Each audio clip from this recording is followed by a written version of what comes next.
Ja, es ist ein bisschen später geworden, liebe Tennisfreunde. Die Radfahrer haben sich mehr Zeit gelassen. Of the leading group there in that sprint, he just rolled away from so easily. It looked so easy for him. So I don't, agree with Simoni. The reactions after the finish when he wasn't happy. He has no reason at all to be unhappy in my book.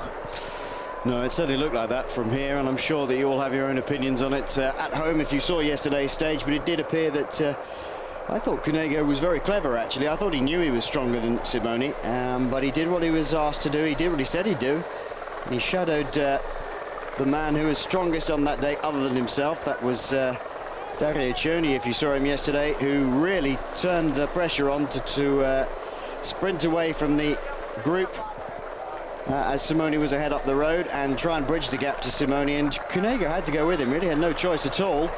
And he was right on his wheel, and as soon as he jumped away after Dario Cioni, you could see how strong he was. I thought Simoni, quite frankly, was never ever going to get away. But that look from Simoni, Sean, when he looked over his shoulder and saw Cunego coming up with Dario Cioni, I think it caught him by surprise. I don't think he expected to be passed by Cunego, and he was sort of looking at him, almost saying to him with that look, well, what are you going to do? You know, what are you going to do? He was a bit worried.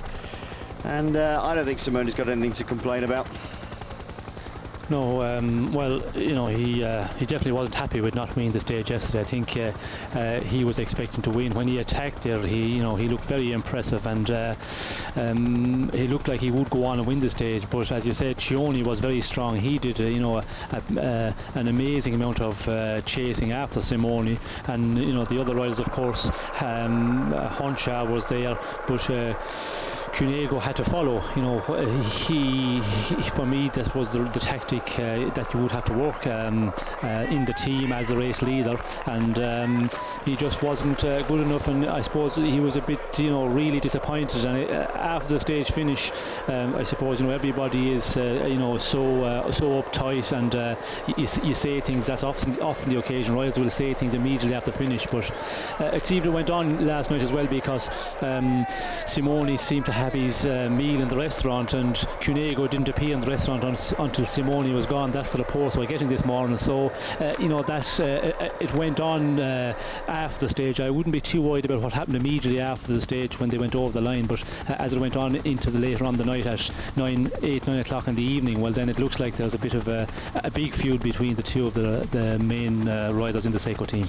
Well, of course, we were busy commentating on the end of the race, and we had to leave your broadcast, as you know, yesterday before the podium ceremony. But I can tell you that when Simoni got up on the podium last night after the stage, there was a bit of finger pointing and a bit of name calling, not very nice name calling either, I can say.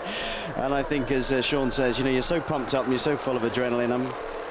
I'm sure he'll feel a bit bitter, and he'll feel a bit regretful, actually, of what he said to young Damiano Cunego. If you want to find out exactly what he said, well, go and buy yourself a copy of Gazzetta.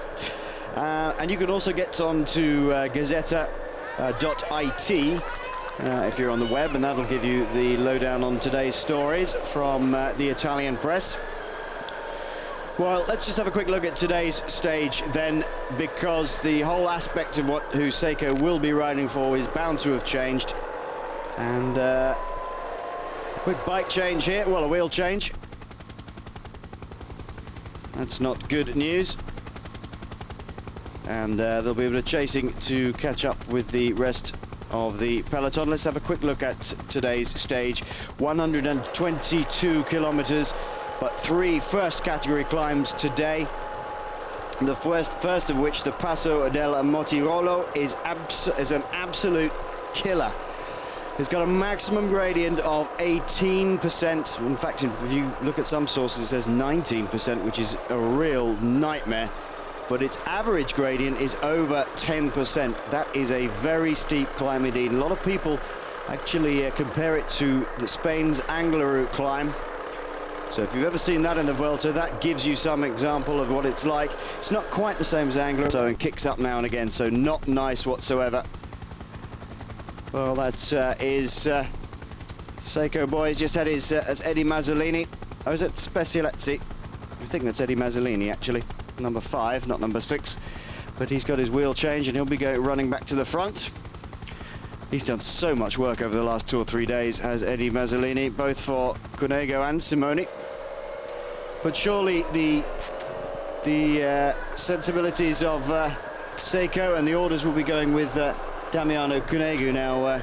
Sean, you can't possibly still be sticking with, or if, as a director sportive, you still can't be sticking with Gilberto Simoni, surely.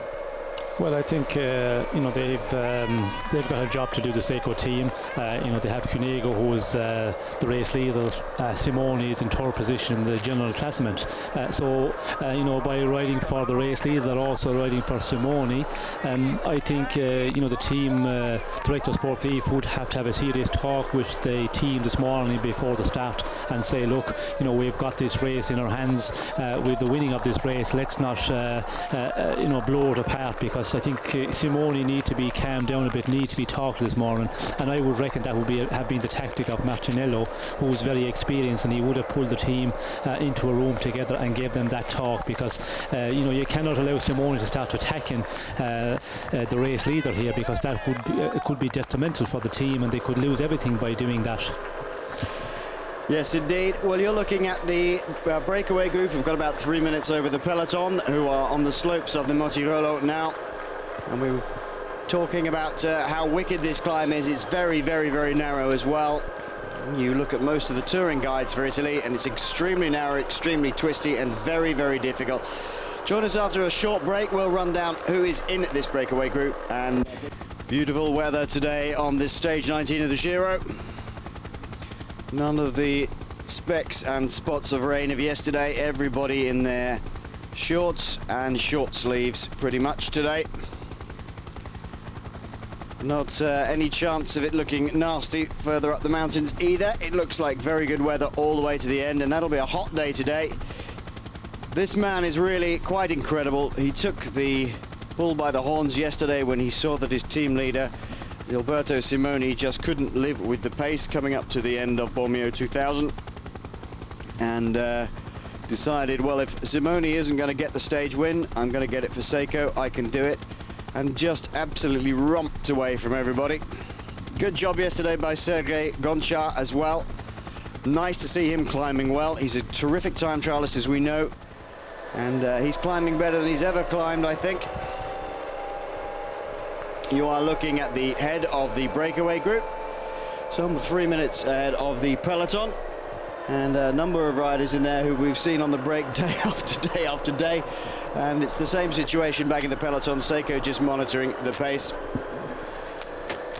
Sean, we've got what about 12 riders up the road, 3 minutes ahead, attacking the Mortirolo now, and I think you've got all the details of who's in there. Yes, well, we have the 10 riders who have been away for quite a bit, and the gap we see is around the 3 minutes. I suppose the interesting one is Wegman, who has been up the road quite a lot, and you know, to get up the road with leader's jersey on your shoulders is not that easy, because you're a little bit of a marked man, but he amazingly is able to do it. We see him yesterday out there for a long time, and I think he's a little bit afraid of Cunego, because if he starts, you know, going over the climbs in a good position, he could start taking a lot of points from him. I think he's worried about that, so that's his reason for getting up the road in the early breaks and trying to pick up as many mountain classement points as possible. But the riders we've got as Marzolini from Aqua, Bertolini from Elezio, Iliano for Columbia Cel Royale, Pujacchi from Nardi, Wegman of course from Gerolsteiner, Piccoli, who is losing contact with this group at the moment, and Vila both from Lampre, Siemens from Landbouwkrediet, Pozzi from Tegnac, and Masson from Vini Caldirola. Well, we saw Oscar Masson yesterday helping out Stefano Garzelli, who made a lone break over the top of the Gavia yesterday. It wasn't successful, he couldn't stay away. He was saying in the papers this morning, you know, if 2 or 3 good decent riders had come away with him, the whole face of the Giro may have changed. Oscar Masson, his teammate, worked very hard for him, and you can see how wicked this climb is. Look at it. It really are having to work very, very hard indeed. This climb, incidentally, dedicated today to the memory of Marco Pantani. Pantani went away here in '94. It's really when he made his name. I seem to remember in 1994, when he still had some hair. I seem to remember riding for Carrera, He went away and took something like 1 minute 50 seconds over Indurain, who was leading at the time, and put 3 minutes into other favourites. Just went flying up the mountain, up the Motirola. Look how narrow and difficult this is. Unbelievable piece of road to have to climb. And Wegman is really quite amazing, as you said, Sean. He's been away every single day. This guy as well, Marzoli, has been active nearly every day. In fact, there's been 2 or 3 in this group. Iliano from Colombia Italia, he's been up the road 6 or 7 times. Quatsi from Tenax, he's been quite active in the last 3 or 4 days. But quite amazing stuff by Wegman. I'm sure you're right, Sean. He's a bit worried about Cunego's ability to catch him in the mountains competition. So he tries to get over at least 1 mountain a day before everybody else. That's the theory, I'm sure of it. The Motirola then starts at about, well, they started climbing after about only 30 kilometers, running down from Bormio, where we finished last night. Bormio, incidentally, is holding the World Championships, World Downhill Championships for skiing, I think, next year. So they're gearing up for a major World Championships, one of the smaller ski resorts. This is Spezialezzi coming onto the back of the group. It was probably Spezialezzi then who took his front wheel from the car and working his way back up, I'm sure. The rest of his teammates on the front of this peloton, pulling it along at the pace they want to pull it along at. Very, very narrow and windy, this road. Funnily enough, we were looking at the papers this morning, and Sean, Lance Armstrong's been here, hasn't he? Yesterday, he came up this climb yesterday. That's true, yes. He's been down here training for the Tour of France, it said, and he did ride this climb yesterday, and he said that it was unbelievable, the climb. He said it was one of the hardest climbs he ever went up, and I think it's a 39.27 he used, and he said it was a very difficult climb. And he's just mentioned about Cunego. He said that he is very impressive, he said, and he thinks in a number of years, if he keep on improving as he majorly improved this year, he said he will be definitely a contender in the Tour of France in the years to come. Well, just look at this, people out on the side of the road, and these guys are just crawling past. It shows how steep this climb really is, and very, very narrow. Extraordinary things painted all over the roads. We've already seen a couple of Pantani memories dedicated on the roads, but I saw one just now for Gianni Bugno, which is quite amazing. So it's obviously a mountain of memories, this one. I always liked Bugno as a rider, and there was an interview in Pro Cycling with him just this month, I think, and still looking very trim and very good indeed. And interestingly, a man who I'd wondered what had happened to for a long, long time, Moreno Argentin, who was also being featured in that article. Well worth a read. And he was a classy rider, there's no doubt about that. Very tough man indeed. There is Wegman in the green jersey, the back of this little group, which is still about 9 riders strong. Just to run very briefly down who they are again. There's Marzoli from Acqua Saponi, Bertolini from Alessio, Rafael Iliano from Colombia Italia, who's been active pretty much every day, Igor Pugacci from Dinardi, Fabian Wegman we've just seen. Mariano Piccoli was in this group, but he's been dropped at the moment. Via from Lampre, his teammate is still in there. Nico Siemens from Landbouwkrediet Colnago, Oscar Pozzi from Tenax, and Oscar Mazon from Vini Caldirola. Well, it's a long day in the saddle again, and hot today, Sean, here. What do you think the tactics are likely to be for Saeco? Are they just going to ride tempo again, as they have been every day, and just protect the jersey now? Yes, definitely. I think they're doing that at the moment, and they're going to just ride tempo on the front. the situation is that there's nobody of real danger, and that's the perfect situation to be in. You don't have anybody to really worry about in the general classement, so you know, they'll just keep riding as they're doing here, and they keep it at, you know, 3 minutes, 2:43 minutes, and just hopefully you know, they go a long ways into the stage, and it's the perfect situation for a team who is controlling the race for the race leader to be in. Nobody attacking on this wicked little climb of the Motirolo. Of course, this made, as we said, legendary by Marco Pantani, certainly in '94, when he went away during the Merano to Aprilia stage 15 it was then, I think. And still riding for Carrera at that time, and still had wispy hair all over his head.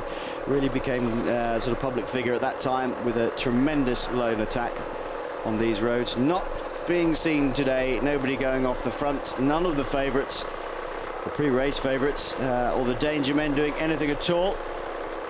But you know, Damiano Cunego, although he's been protected by the Saeco guys, he's chatting away. You know, he looks very comfortable. He's been amazingly strong, hasn't he, Sean, over the last 2 or 3 days. You'd have thought for such a young rider he might start flagging by the end, but he seems to be getting stronger and stronger.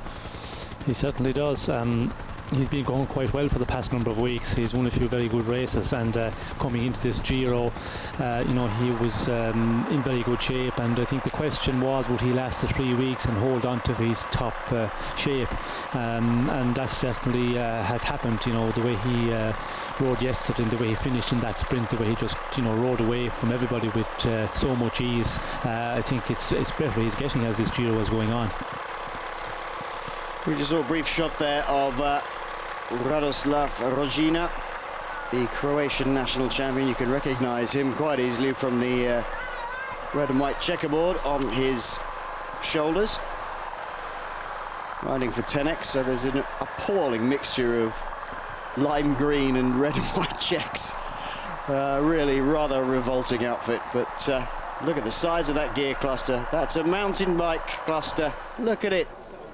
It's a dinner plate on the back. Good grief. Well, in fact, when Lance Armstrong was talking about this climb yesterday, he said it's the perfect climb to do on a mountain bike. He said it was absolutely incredible. He dashed back to the hotel afterwards, after he'd done it, to watch the Giro, and I should think he's quite pleased that perhaps when this man, Damiano Cunego, is coming to the Tour de France to make his mark, that perhaps, shall we say, Lance Armstrong's focus might be elsewhere. I don't think he'd want to come up against him at the moment. He's looking very, very strong indeed. Well, the group are now some 3 minutes and 15, I think, seconds. Or were about up to 3 minutes and 15 seconds, but as it gets steeper and nastier, expect that gap to yo-yo. The climb on the Motirola going on for some 14 kilometers, just under 14 kilometers, and as I say, it's got an average gradient of 10% or over 10%, and a wicked kick of about 18 to 19%, about a third of the way up, all of which I think has been cleared now by the peloton, alone with the Colombia Italia rider Rafael Iliano. Both of them have been fairly active over the last few days. The slopes of the Motirolo, as we have said, very, very difficult indeed, and as you can see, dedicated today to the memory of Marco Pantani, officially dedicated to the memory of Marco Pantani, that is by the organisation of the Giro. And I'm sure, we've said it so many times in this Giro, but I'm sure there are plenty of people around the world, including us, who just like to pay our respects to Marco on this climb.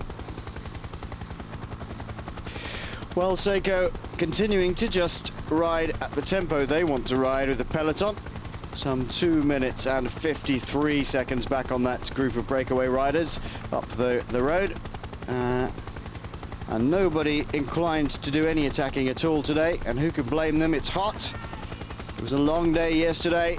There was a breakaway by Stefano Garzelli yesterday that wasn't successful in the end, and a very, very long breakaway by Mihailovic from the Alessio team. Mihailovic, the Croatian rider, went away, and I think he was only caught with about 6 kilometers to go. So a very, very long day for him out by himself. He managed to go away with Via Erandonia from the Lampre squad. Well, there's a nice map showing you the 3 climbs we have today. The Motorolo, the Passo di Vevoni, and the Passo dello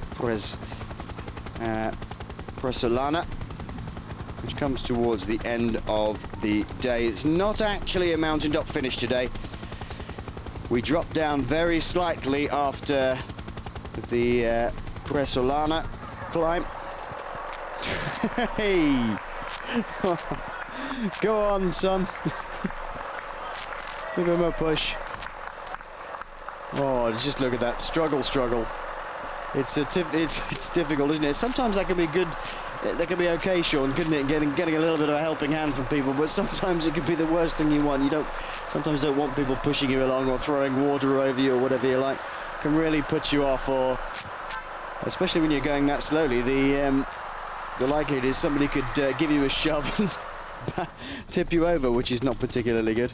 And I remember, I'm sure it was Gianni Bugno in the Alps in the Tour de France years ago, who took a hairpin bend extremely slowly as they was trying to force his way forwards, and some guy came out to the side of the road to encourage him and clap him, and promptly knocked him off his bike.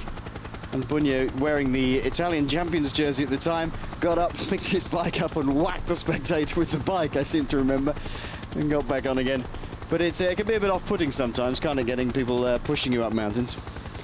Well, it depends. If you're really struggling and you get a bit of a push, it gives you a little time to recover, and it does help. And if you're in a really steep section of the climb, it helps you to get through that. And when you're like some of those riders we see, the Lothar rider who was getting a push there, he was struggling in the gear. He seemed to be on a gear that was too high for him. He just wasn't able to push it. So it does help. But throwing the water is a thing which a lot of riders don't like, because the water can be very cold, and some of the times they don't like it on the climbs, and a lot of the time you get spectators, they just splash out the water all the time, and there's a number of riders don't like that at all.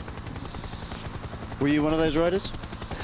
Yes, I didn't like to get the water splashed on me. There's times when you use your bottle and you put a little bit of a sprinkle on your face, on your but not down the back of your neck as much, because you later, when you start going downhill, you can getting cold. But it depends on the temperatures, of course. When it's really warm, sometimes it's nice to get a little dash of water, because it cools you down for a couple of seconds. There's no pleasing some people, is there? You either like it or you don't. I see. Well, here we go again. At least there's a cyclist who's obviously gone up there, taking his shoes off, running along in his stocking feet. I always find it absolutely hysterical trying to watch those cyclists who line the side of the road, trying to run alongside their heroes, still wearing their cycling shoes. I wait for them to go end over end and waddle around like ducks. 84.7 kilometers then until the end of today's long, hard stage in the mountains, the penultimate stage here in the Giro d'Italia. And a really rather remarkable situation we find ourselves in, with young Damiano Cunego stamping his authority in no uncertain terms over his team leader, designated team leader at the start of this race, Gilberto Simoni. And Simoni really, although he had a difficult time last night coming to grips with the fact he's going to be beaten by a youngster, I'm sure that today he will be the professional he is, and back in the saddle, knowing he now has to help Damiano Cunego. Well, are we likely to see a situation again today, Sean, where perhaps Saeco control it right to the end, and maybe today, if nobody else is strong enough, maybe Simoni can get his stage win? Yes, that is possible. Depending on what happened in the end, and what way the race developed towards the end. But I'm sure Simoni is, still thinking of getting a stage victory and maybe moving up in the general classement because with Gontchar, you know, if he's a little bit of an off day, he could always move up into second position. But I think Cunego is going to be, you know, a little bit concerned that that Simoni is going to try and attack him today, and he has, you know, he has to be on the watch out for that. Well, is that really a situation we're going to find ourselves in, I wonder? Surely Simoni's not going to disobey orders of the director sportif and go on the attack against Cunego, unless, of course, they've been allowed a free hand. You never know. We shall see as we come towards the end of today. Well, you're looking at Iliano, the rider from Colombia Selle Italia, Raffaele Iliano. He's been on the attack just about every day at one stage or another. No threat in the overall, and in fact he's no threat in the mountains competition either. He's lying way down in 19th, really 6 points. Well, he'll add to that today, there's no doubt about that. He is fairly high up, he's 7th in the most combative classifications, which just goes to show that he has been on the attack fairly regularly, and you can see that a lot of the guys who we've been talking about are reflected in that combat prize. Pataki, of course, he's obviously been on the attack in sprints. Cunego, we've seen him very prominent all the time in stage finishes, even though he's wearing the pink jersey. He's always been aggressive. Fabian Wegman, we were talking about earlier, lying 3rd in that competition. Pollack, well, we haven't seen an awful lot of Pollack, but then again, he's in sprinting territory. That's where he'll come to the fore. Bradley McGee, 5th in the most combative classification. And Bradley McGee finishing 11th yesterday. Again, Sean really has come of age, hasn't he, in terms of Grand Tours. Yes, he certainly has. You know, if you look at the stage yesterday and you know, the finishing at 1 minute down, a very good ride again, and it's he's been, you know, very consistent in this tour of Italy and in the mountains the last number of days. So he seemed to have improved a lot in his climbing ability. So it looks like that, you know, he could become a very good stage race rider. He's got the other qualities which are needed. You know, the time trialing, he's definitely got that. In the sprints, he's also very fast, so he'd be able to take bonifications when they're going, and it looks like that he could make a very good stage race rider in the next couple of years. Yes, indeed. Well, overall, he's dropped 2 places in the GC, but that's neither here nor there in terms of what we've just been talking about. Well, that looks like Garzelli just giving it a bit of a dig at the front and seeing who's going to come with him, and immediately Simoni on his shoulder. Not only let him get away, they let him go away yesterday and just dragged him back in gently and slowly. He only had one chap out there to help him. Not even from his, well, Oscar Mazon, his teammate, did everything he could, and eventually it was left to Juan Gomez Lopez from Spain, riding for Sonia Deval, who was to work with Garzelli, and there was nobody else really working with him. Well, Garzelli giving it a bit of a dig, Simoni right on his shoulder, and I think that's Belli has gone with him as well. And they won't want Garzelli to get too far away. Now, this is an interesting move by Simoni. Surely Cunego, Sean, will be just wondering what Simoni's motivations are for following Garzelli. Well, this is the perfect situation for Simoni. You know, somebody like Garzelli to attack, and if he's going to have, you know, any chance of taking over the race leadership, he's got to go away early, and you know, it's certainly that at the moment because they're a long ways out from the finish. But we see in the chase there, we see, you know, Cunego, he's just you know, following the other men who are dangerous to him in the general. Gontchar, of course, we see him setting the pace there with Cunego in the wheel. As we just see, they are now through the trees. We can see that, and that's what Cunego's hope, that, you know, Gontchar will be able to continue on pace setting and not allow them to get away and pull out a big advantage. Well, it's quite a clever move to sit with Gontchar. He's been climbing really well very strong and consistent. There goes Garzelli. Look, Simoni immediately on his shoulder, and actually it was Garate, Juan Manuel Garate from Spain, who's gone with them. Valdemir Belli is just sitting behind the shoulder of Damiano Cunego, who's of course sitting on the wheel of Sergei Gontchar. Valjevets here has gone up to join them. He's had a good race and he can climb pretty steadily. Finished well yesterday. I think he finished in 10th yesterday, there or thereabouts. And this group just a few seconds ahead of the pink jersey group. And I'm sure Simoni will be wanting Garzelli to push the pace a little bit faster. Simoni really can't. He can't go to the front and work particularly hard. That will be seen as open defiance. And he'll be hoping, Simoni's looking over his shoulder, he'll be hoping that Garate and Valjevets will come through and do some work with Garzelli and try and open up a few more seconds on the pink jersey group, but he certainly can't go to the front, can he, Sean, and just show open defiance by pulling away?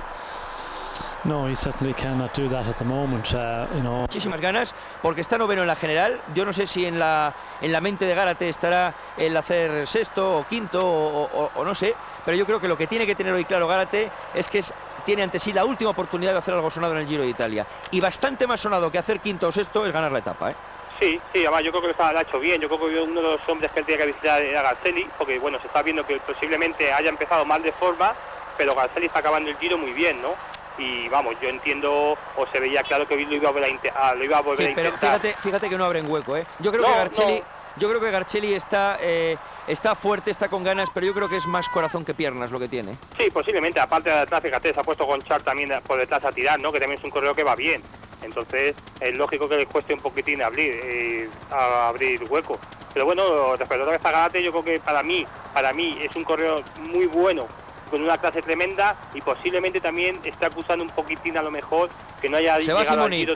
Ojo que se va Gilberto Simoni, se marcha en solitario y creo que esto ya es la prueba evidente, clara y contundente, por si quedaba poco y por si no lo habíamos visto lo suficiente, que Gilberto Simoni y Damiano Cunego, aunque vistan el mismo color y aunque lleven el mismo maillot, corren en equipos absolutamente diferentes. Cunego corre en el Saeco y Gilberto Simoni corre en el suyo propio. Es evidente, porque podíamos haber tenido, claro, ya no se lo creía nadie, pero podíamos haber sido bien pensados y haber dicho, no, es que el ataque de Garzelli ha obligado a Simoni, para ayudar a su compañero, a pegarse a él. Pero ahora la escapada en solitario de Simoni creo que lo deja todo claro, ¿no?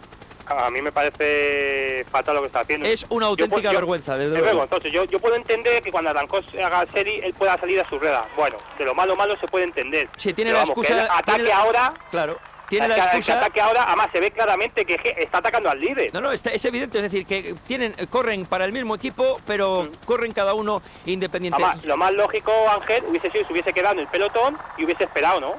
A sus compañeros a empezar a ayudar a su líder, si es que no va tan bien como parece. Y puedes entender, ahora Garzelli intenta reaccionar y llegar a la rueda de Simoni. La verdad es además, que eso sí, estamos viendo... A mí me da la impresión de que Simoni lo que está haciendo es esperar a Garzelli, ¿eh?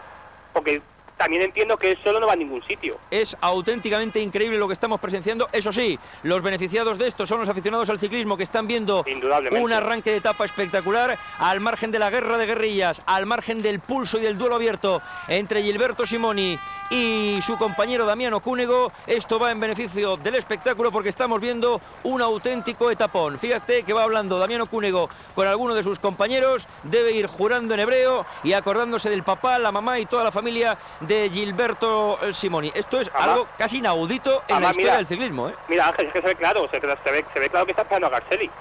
Simoni ha aflojado el ritmo, en cuantito le ha cogido Garzelli, se ha puesto otra vez a tirar. Mira, está hablando ahí Cunego con Mazzoleni, le está diciendo, será cabroncete. Sí, porque ya les habrán pasado por línea interna, por el famoso pinganillo, la situación, y estarán comentando la jugada. No será, evidentemente que no lo dijimos, porque recordarás, Lute, y recordarán todos nuestros telespectadores, que ya en la primera semana, cuando Cunego se vistió de rosa, ya lo advertimos. Esto va a traer problemas, tiempo al tiempo. Algunos, los más, decían no. La táctica de equipo está clara, todo el mundo sabe lo que tiene que hacer y al final Simoni será el jefe de filas. Tararí que te vi. Al final Cunego se vio de rosa y dijo, a mí la rosa me la van a tener que quitar dando pedales. Ni en el hotel, ni en el despacho, ni en el autobús, ni en ninguna otra parte. El que me quiera quitar la rosa me la va a quitar dando pedales. Simoni no ha aceptado, no ha querido aceptar esta condición que ha planteado la mismísima carretera.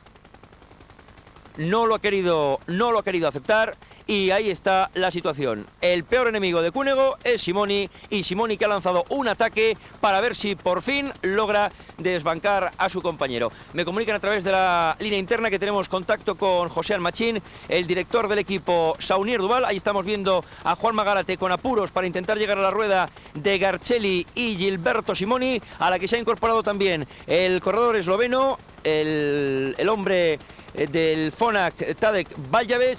Y vamos a ver, Machín, muy buenas tardes. Hola, buenas tardes. ¿Lo estás viendo? Sí. Bueno, yo no sé cuántas veces, vamos, tú llevas en el ciclismo desde antes de nacer, diría yo. No es que lleves toda la vida, tú llevas en el ciclismo antes de nacer. ¿Tú habías visto algo igual en tu vida de lo que está pasando con Gilberto Simoni y Cunego? Bueno, yo realmente ahora mismo estoy un poco incrédulo también de lo que está ocurriendo, ¿no? Puesto que no es algo muy normal, ¿no? Puesto que yo creo que ayer fue una etapa, creo que decisiva, sobre todo internamente para Saeco, viéndose claramente que todas las papeletas las tiene Cunego, y supongo que ahora lo que tiene que hacer Simoni es respetar, porque ha demostrado que ayer se le dieron libertad a Simoni y no pudo de alguna manera, bueno, pues contrarrestar la condición que tiene en estos momentos Cunego, y yo creo que lo que tendría que hacer es simplemente, bueno, pues agradecer esa oportunidad que le han dado y trabajar para su compañero Cunego, que sería lo mejor que podría hacer, ¿no? Es auténticamente penoso lo que está haciendo Gilberto Simoni, porque no es presentable. Aunque, como decíamos hace un momento, todo esto va en beneficio del espectáculo y verás qué tapón vamos a ver. O sea, nos lo vamos a pasar al pipa, vamos, yo estoy encantado de que Simoni sea un mal compañero, porque al final vamos a vivir un día ciertamente espectacular. Y no te digo nada como esto vaya para arriba, porque claro, con Simoni va Garzelli y va también el esloveno, y vamos a ver si se suma también Juan Magárate, y ahí van a formar un cuarteto de muchísima consideración. Y quedan 81 kilómetros, y como bien dice Eleuterio Anguita, este puerto te tumba, o sea, que te tumba y que te tumba y que te entierra. Bueno, yo creo que la única duda que yo ahora mismo tengo es si realmente su equipo apoyarla a Cunego por detrás, ¿no? Sería realmente triste, ¿no? Que Simoni tiraría por delante y por detrás tiraría el equipo, ¿no?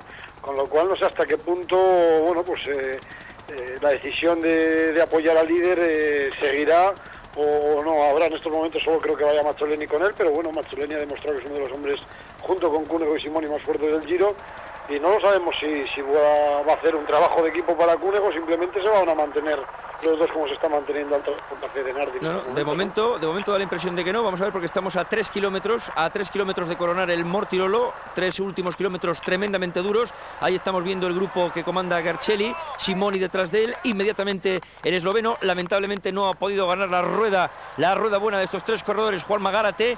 Qué pena, porque hubiera sido una ocasión de oro. Por delante tiene que haber todavía algunas unidades, pero de escasa relevancia o de ninguna relevancia para la clasificación general. Y yo sí recuerdo que hasta hace un par de días José Almachín decía, no, el líder del equipo es Gilberto Simoni, los galones del equipo los lleva Gilberto Simoni. Pero claro, como tú bien decías, todo tiene un límite, y ayer nos encontramos en el antepenúltimo día, y yo creo que la decisión tiene que cambiar urgentemente, si es que para entonces, si es que hasta ayer todavía en el equipo pensaban que el líder era Simoni, pero ya ayer queda suficientemente claro de que hay que apostar por Cunego.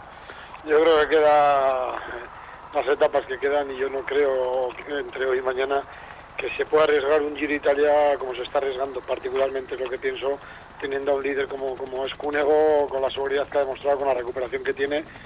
Bueno, si lo hace de alguna manera buscando a que esté con Garzelli, Simoni, y por detrás simplemente no trabajar para que coja el peso de la carrera a otros corredores, otros equipos, bueno, pues bienvenido sea, ¿no? Pero realmente es una táctica un poquito arriesgada, ¿no? Porque cuando llevas el líder, lo que tienes que hacer es demostrar que evidentemente sois los más fuertes, ¿no? Y en este caso es lo que tienen que hacer. Particularmente es una versión particular que yo lo haría así, ¿eh? No tiene ningún sentido lo que está haciendo Gilberto Simoni. Hombre, tiene un sentido, yo lo contaba ayer.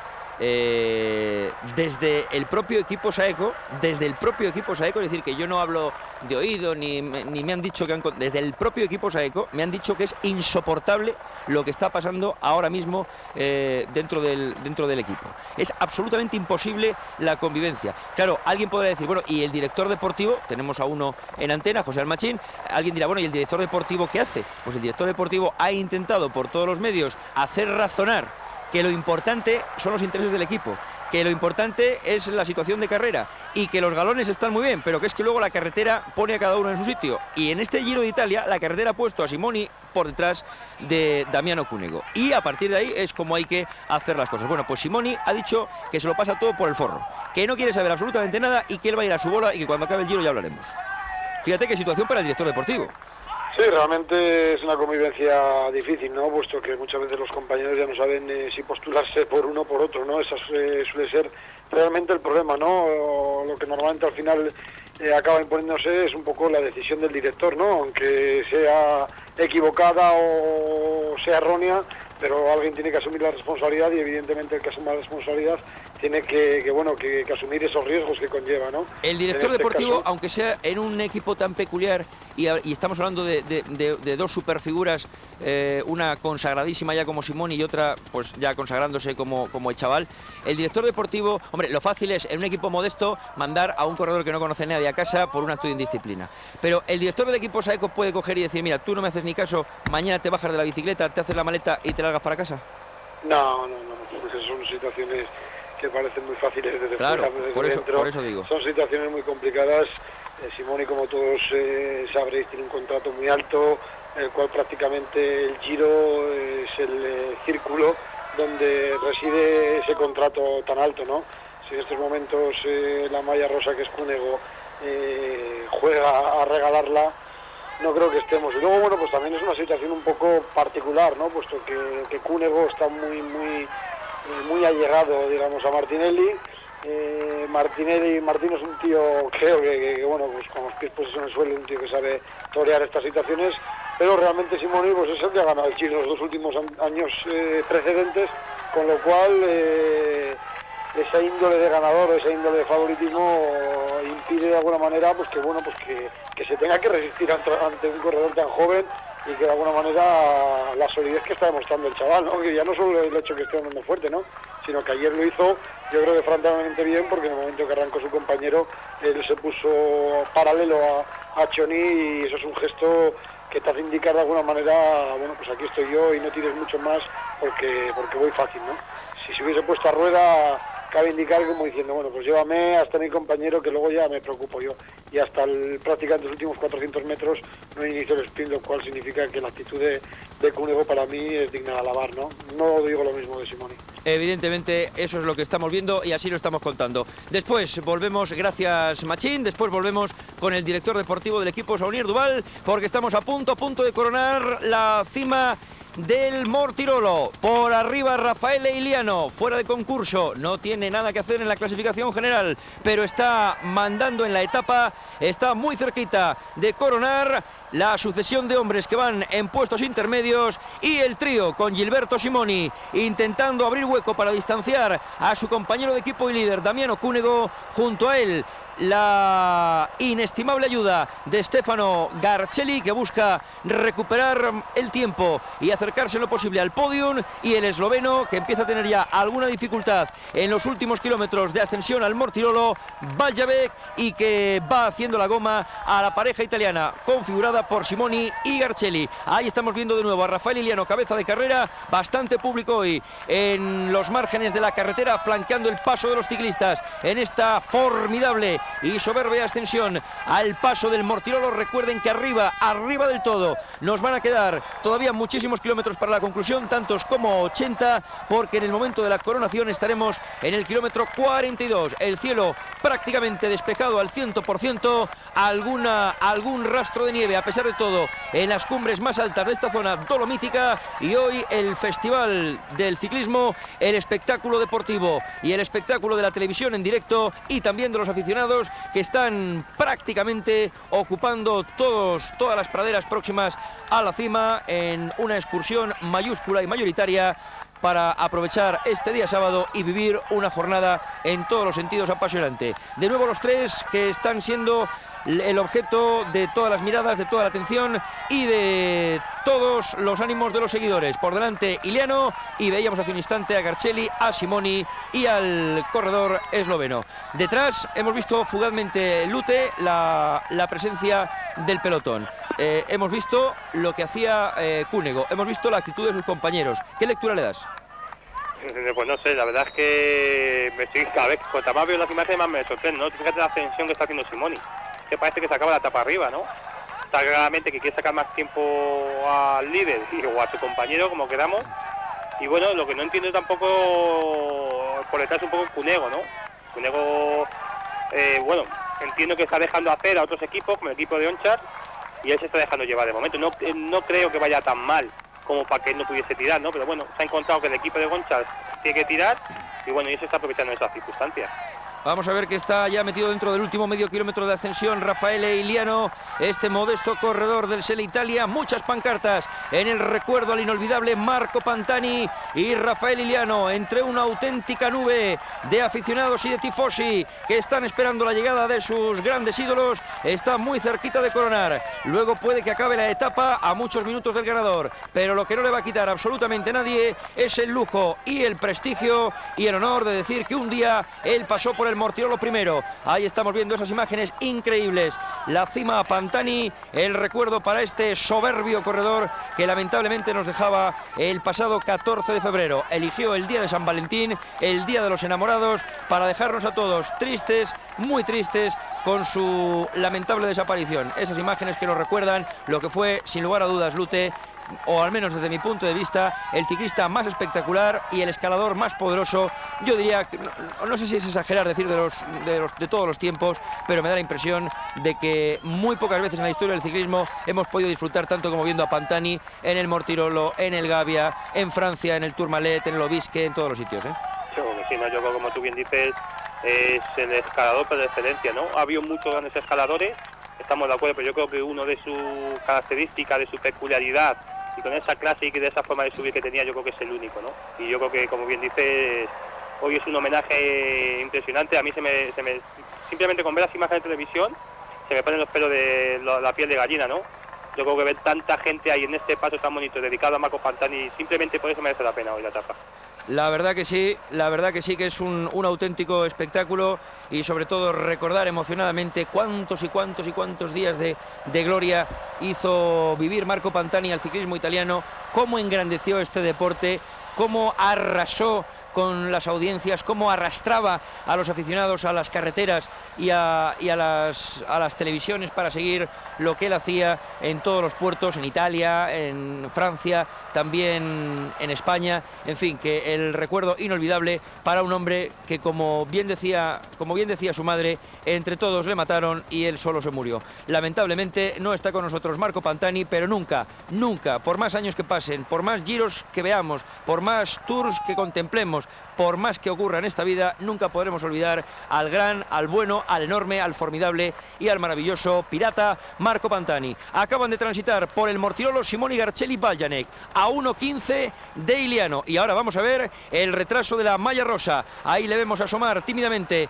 Viene por ahí Juan Magárate también. Y vamos a ver el tiempo que le está tomando Simoni a la malla rosa para establecer un primer escrutinio, una primera evaluación de lo que está ocurriendo y tratar de llegar a la conclusión de si realmente peligra el Giro de Italia para este hombre. Vamos a verlo. En cualquiera de los casos, ahí vemos aparecer a Juan Magárate ligeramente avanzado. Juan Magárate, que ha coronado a 1 minuto y 55 segundos, y el grupo de la malla rosa que lo hace a 2:02. El grupo de la malla rosa que lo hace a 2:02, 47 segundos Lute, 47 segundos entre Simoni y Damiano Cunego. Les recuerdo que en la clasificación general Simoni está a 3:07. Va a estar interesante esto, ¿eh?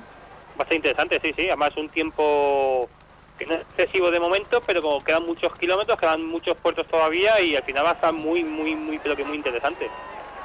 Vamos a ver qué es lo que acontece, porque yo creo que ya definitivamente Simoni se ha liado la manta a la cabeza, ha dicho que quiere morir matando, pero además quiere morir matando en plan cainista. Es decir, esto ya no es un asesinato cualquiera, esto es un fratricidio en toda regla. Caín contra Abel en este Giro de Italia. Siguen coronando hombres, las piezas que van quedando por el camino de ese pelotón ya definitivamente roto, y el descenso de esos 4 corredores: Gilberto Simoni, Stefano Garzelli, Garzelli, Valjanek y ha llegado felizmente Garate. Suben también para coronar los corredores del Saunier Duval. Ahí hemos visto a Lobato, hemos visto también a David Cañada y vamos a ver que Juan Garate en los primeros instantes del descenso ha logrado conectar con Simoni, con Garzelli y con Valjanek. Y esos 47 segundos entre el grupo de Simoni y el grupo de la malla rosa en el que está Damiano Cunego. Aquí la clave va a estar, creo yo, Lute, la clave va a estar en el comportamiento del equipo, sobre todo en el comportamiento del equipo por detrás. Si deciden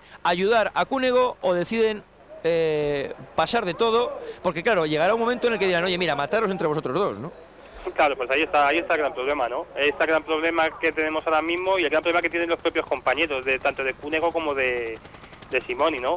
Pero vamos, yo sigo estando en que tienen que ayudar al líder, ¿no? Yo creo que hay que respetar siempre el mayor del líder, yo creo que es respetable siempre, ¿no? Y bueno, y me imagino que eso harán.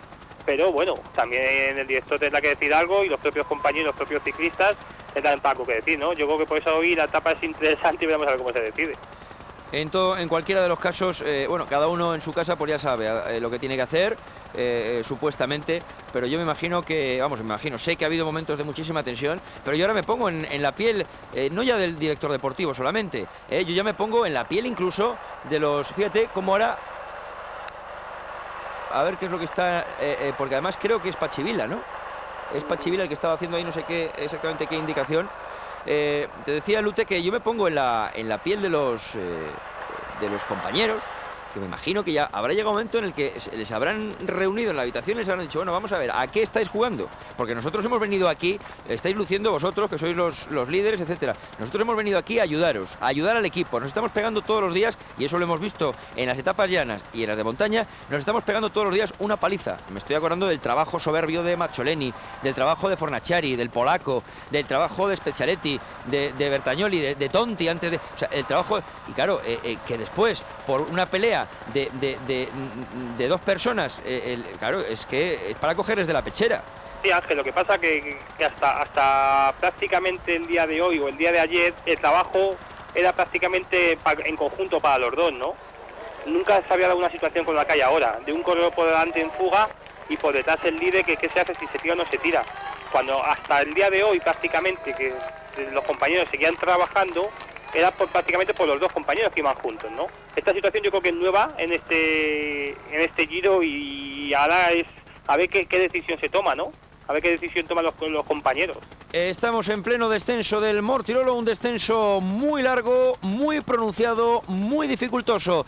Incluso en un día como hoy, donde luce el sol y apenas hay agua, pero la bajada prorrumpe prácticamente desde arriba, de sopetón hasta llegar a la zona del Intergiro. Bajamos y nunca dejamos de bajar. Eso sí, llegará un momento en el que nos encontremos ya de frente con el paso del Bibione, que es la próxima dificultad, la próxima provocación holográfica que nos presenta el camino. ¿Qué recuerdos tienes del descenso, Luterio?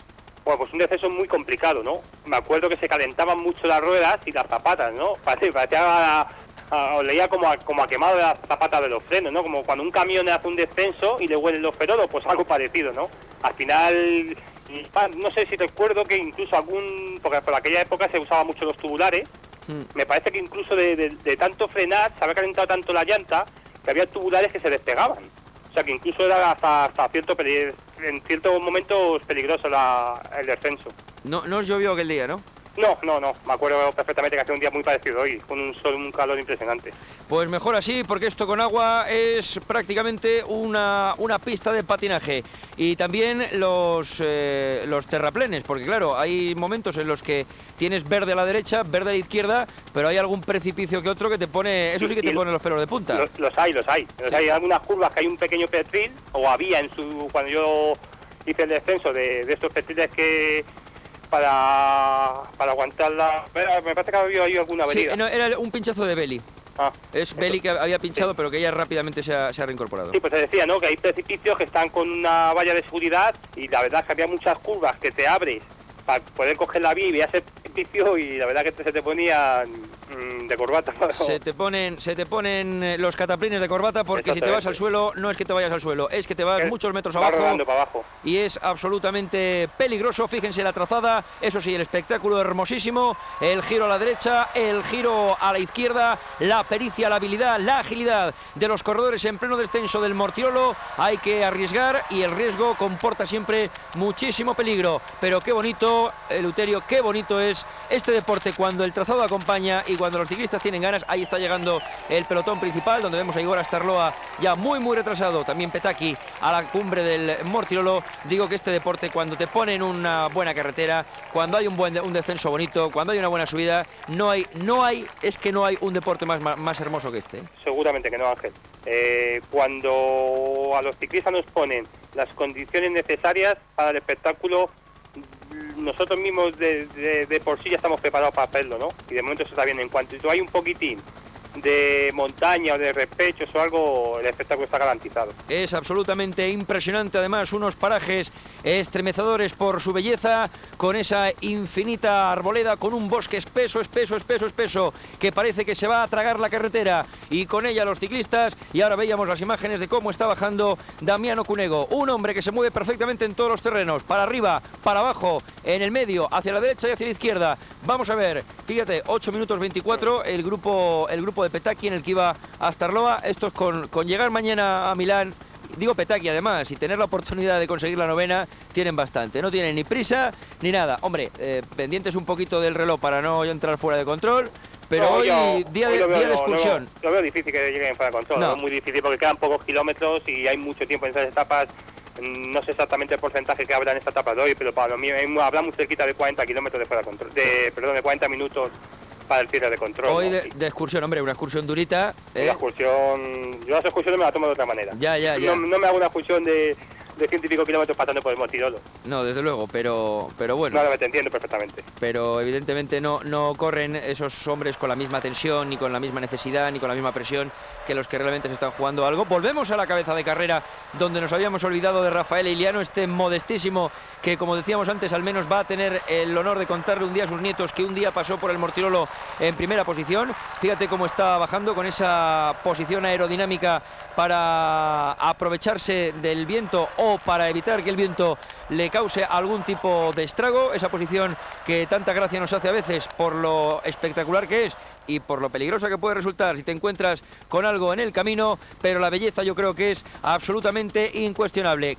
Creo que incluso hasta sobran los comentarios, y vamos a ver si se produce algún tipo de reagrupamiento en esta bajada, porque es que no hay llano, ¿eh? O sea, ves el libro de ruta y no hay llano.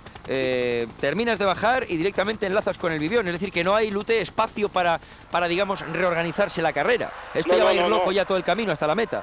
Sí, estas etapas es así, ¿no? Es bajar uno y subir otro directamente. No hay tiempo prácticamente ni para pensar una táctica, y simplemente, bueno, hacer ese descenso y luego enseguida otra vez el siguiente puerto otra vez. Vemos ahí a Raffaele Iliano recostarse literalmente sobre la bicicleta. Este hombre que marcha a 50 minutos de la clasificación general. Cuidado con la curva, buena la pericia, está bajando bien, ¿eh? Sí, está bajando bien y deprisa, ¿no? Antes se ha acercado muchísimo ahí a la mano derecha hacia el muro ese que hay ahí, pero bien, se ve que está bajando deprisa y está bajando seguro. Yo creo que este pueblo al que estamos llegando es Edolo, Mono, pues todavía estamos a mitad de...